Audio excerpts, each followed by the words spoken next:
E aí, pessoal, tudo bem? Hoje nós vamos falar sobre o filósofo alemão Immanuel Kant. Kant vai ser o filósofo da escola chamada criticismo. Criticismo é uma escola que surge na Alemanha a partir do momento que Kant faz uma crítica ao pensamento de René Descartes, ao racionalismo descartiano, e ao pensamento empirista de John Locke, Thomas Hobbes. Ele vai dizer o seguinte, que na realidade todo o processo que se desenvolve da teoria do conhecimento é um processo necessário, onde eu preciso tanto da razão quanto da experiência. Então ele vai fazer menção a um negócio chamado Revolução Copernicana. O que é Revolução Copernicana? Nicolau Copérnico fazendo a crítica do pensamento geocêntrico versus o pensamento heliocêntrico. Então ele vai dizer que, segundo Galileu, toda experiência necessita de uma instância teórica que anteceda. O que isso significa? Significa que todas as vezes que você for gerar um processo de conhecimento, é necessário que você tenha tanto a experiência quanto a racionalidade junto. Dessa forma, o método científico ele vai ser completo. Então, ele parte do pressuposto que existem juízos. Juízos foram levantados para que nós pudéssemos, então, ter conhecimento. Então, existe o juízo de valor e o juízo de fato. O juízo de fato é aquilo que eu e você nós sabemos a partir do conhecimento que nós possuímos, que esse conhecimento ele é concreto, ele é objetivo, ele é comprovado. O juízo de valor é relativo, é subjetivo, está muito mais ligado ao processo experimental. Então ele vai dizer que esses juízos, eles são necessários para a construção do nosso conhecimento. E esse conhecimento ele se dá a partir do momento que eu e você nós conseguimos aliar os dois. Caso contrário, não existe conhecimento. Para isso, ele vai dizer então que existe o juízo analítico e o juízo sintético. O juízo analítico é aquilo que faz menção ao pensamento a priori, juízo analítico a priori. Ele é inato, ele é objeto, ele é concreto e ele é racional. É muito ligado ao pensamento de René Descartes. Mas existe também o juízo sintético, onde ele chama de juízo sintético a posteriori. Ele é empírico, ele é subjetivo, ele é indutivo. Na visão dele, tanto René Descartes, que defendia o juízo analítico a priori, quanto David Hume, John Locke ou Thomas Hobbes, que defendiam o juízo sintético a posteriori, tinham como base a sua ideia fundamental de conhecimento.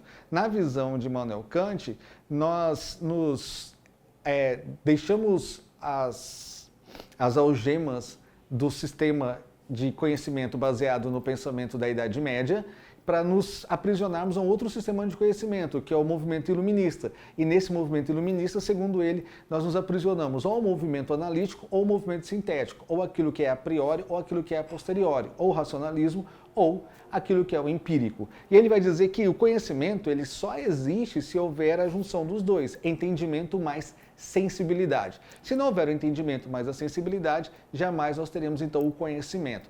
Para ele funciona assim. A nossa razão ela é uma faculdade do nosso entendimento. Então, o nosso entendimento é um processo que gera todo o conhecimento. Para gerar o conhecimento, ele existe uma faculdade que está dentro dele. Essa faculdade chamada razão. Essa razão é onde está todo o conhecimento racional, onde está toda a dedução lógica, toda a dedução matemática, toda a dedução concreta. E existe também a sensibilidade. E dentro dessa sensibilidade, desse entendimento mais sensibilidade, você vai ter então a sua sensação, as impressões. E essas impressões, essas sensações vão gerar também tipos de conhecimento. Mas se você atrelar o conhecimento somente à sensação ou somente à razão, nós temos um conhecimento que não é completo. Por isso a crítica da razão prática, a crítica da razão pura, por isso a crítica da estética, porque na visão dele nós não podemos ter um conhecimento baseado apenas em um dos fundamentos, ou da razão ou da sensibilidade. Todo conhecimento ele é atrelado a um processo e esse processo deve vir junto. Por isso a ideia do criticismo. Todo conhecimento é um processo e que eu atrelo a sensibilidade e o entendimento. Por isso que para ele o verdadeiro juízo não é nem o juízo analítico a priori, nem o juízo sintético a posteriori.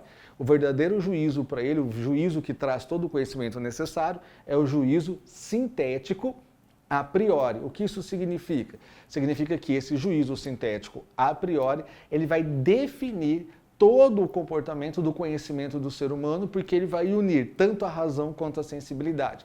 Para tanto, ele vai dizer que nós temos inferências, e essas inferências, aquilo que surge no nosso meio, vão gerar então os tipos de conhecimento que nós possuímos. Por exemplo, ele vai falar que existe tanto os fenômenos quanto os númenos. Fenômenos e números são essas inferências que atingem o nosso ser e que alguns nós podemos controlar e outros não. Então existe a diferença entre fenômeno e o número.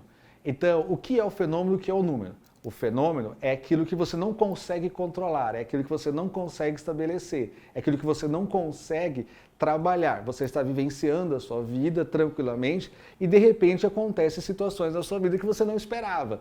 Isso ele chama de fenômeno, que afeta o seu conhecimento também. O número é algo que você até pode ter um certo controle. Então você está estudando para o vestibular. Estudando para o vestibular, você tem a base, então, que essa realidade que você possui é uma realidade que você vai almejar, então, aquela conclusão que é o vestibular, que é acertar a questão lá no dia da sua prova. Bom, isso é o número. No dia da prova, você se preparou, você estudou, você fez tudo aquilo que era necessário para que nesse dia tudo acontecesse da melhor forma possível. Vai depender muito também da maneira como você está e como você acredita nesse conhecimento que você adquiriu. Então, esse número ele é controlável. Você sabe que você se preparou, você sabe que você estudou, você assistiu às videoaulas, você respondeu às questões da apostila, você fez tudo aquilo que era necessário. Ótimo, beleza, sem problema algum. Agora você chega no dia do seu vestibular e faz aquilo que você acha que é o seu melhor.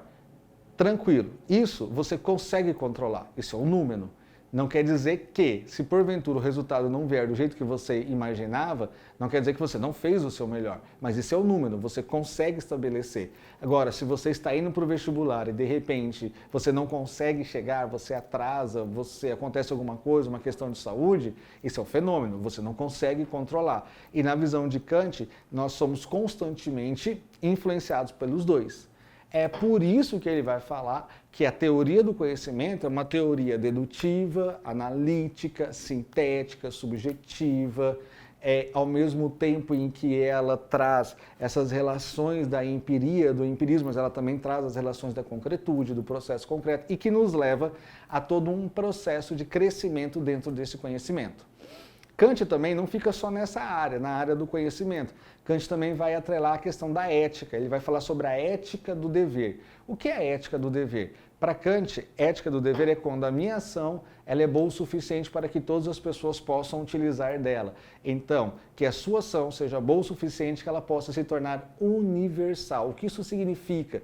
Significa que as pessoas poderão repetir a sua ação sem que haja nenhum tipo de prejuízo, nem para o lado A, nem para o lado B. E que as pessoas poderão fazê-la de uma maneira certa. Isso ele chama de ética do dever.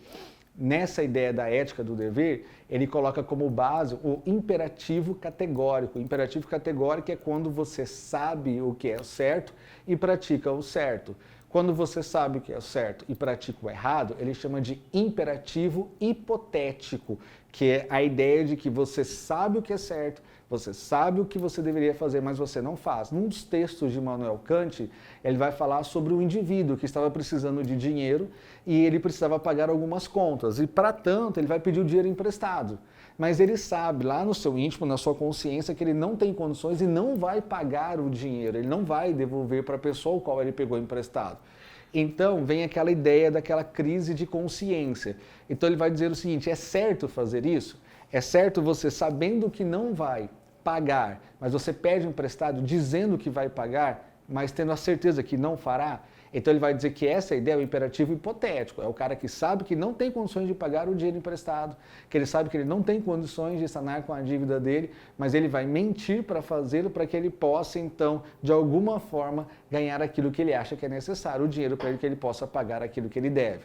Então ele vai falar, isso é uma atitude do imperativo hipotético. O imperativo categórico é a pessoa que sabe que não tem condições de pagar e ela vai dizer para a pessoa, não tenho condições de pagar agora, no próximo mês, 6 meses, 1 ano, mas quando eu arranjar o trabalho eu vou te pagar, você é minha prioridade. Então é aquilo que é ético, aquilo que é aberto, aquilo que é a conversa onde as pessoas podem definir exatamente o que é verdadeiro, o que é certo. Isso ele chama de imperativo categórico, diferente do imperativo hipotético.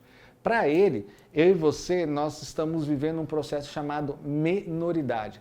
Tem um livro dele, um texto na realidade, chamado O que é o esclarecimento? E nesse texto ele vai dizer que esse esclarecimento é a passagem que nós temos da menoridade para a autonomia ou a maioridade. O esclarecimento fica no meio. O que é esse esclarecimento, então? É a busca constante por esse conhecimento, é a busca constante que eu e você nós temos em cada vez saber mais, em buscar mais, em conhecer mais, em descobrir mais. Quanto mais nós buscamos, mais rápido saímos da heteronomia, que é essa menoridade. O que é heteronomia?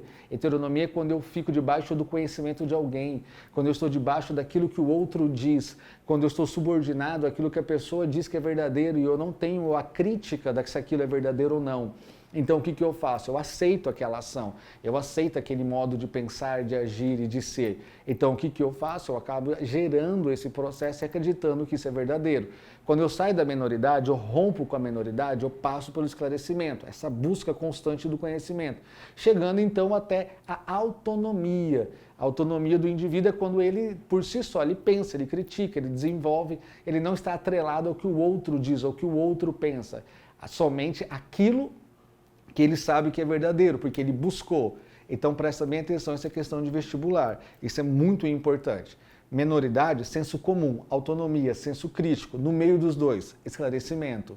O esclarecimento é a passagem da menoridade para essa autonomia, aonde, segundo Kant, eu e você só ficamos no esclarecimento por vontade própria, porque nós, de alguma forma, nos cansamos, ficamos cansados em buscar o conhecimento, de alguma forma nós não desejamos estudar tanto quanto deveríamos. De alguma forma, nós nos acostumamos ou nós nos confortamos com a situação com a qual nós estamos vivendo. Então, nós nunca queremos passar e ir além daquilo que deveríamos fazê-lo. Logo, segundo ele, então esse processo ele é muito maior daquilo que nós devemos viver. Então, vamos lá. Qual é a ideia de Kant? A principal ideia de Kant? O criticismo. Criticismo, teoria do conhecimento. Então ele vai falar que existe o juízo sintético a priori, que é a junção dos juízos, tanto o a priori analítico quanto o posteriori sintético.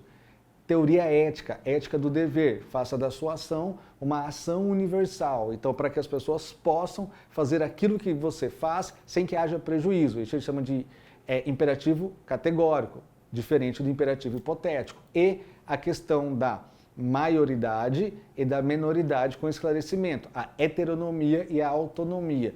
Esses são os temas do vestibular de Immanuel Kant, filósofo que vai ser conhecido pelo seu criticismo, filósofo que vai ser conhecido por dizer que todos os outros que vieram antes dele estavam equivocados, estavam errados, porque o conhecimento só existe se você juntar os dois métodos, caso contrário, eles não funcionariam em hipótese alguma. Beleza? Espero que você tenha entendido. Qualquer coisa, manda a sua pergunta que eu te respondo no WhatsApp. Até mais. Tchau, tchau.